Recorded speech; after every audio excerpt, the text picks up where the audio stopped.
ونورا وهدى ورحمة.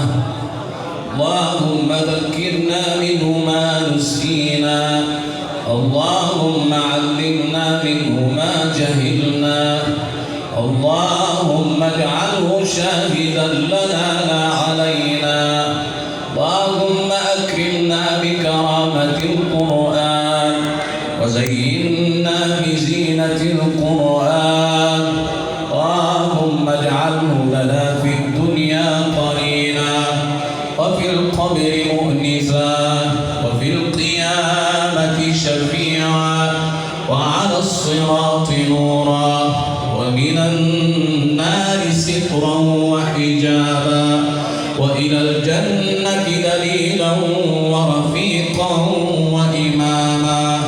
اللهم اجعل هذا الجمع جمعا مرحوما وتفرقنا من بعده تفرقا معصوما، ولا تجعل بيننا ولا منا شقيا ولا محروما. اللهم ارحمنا فإنك بنا راحم، ولا تعذبنا فأنت علينا قادر. الطف بنا يا مولانا فيما جرت به المقادير.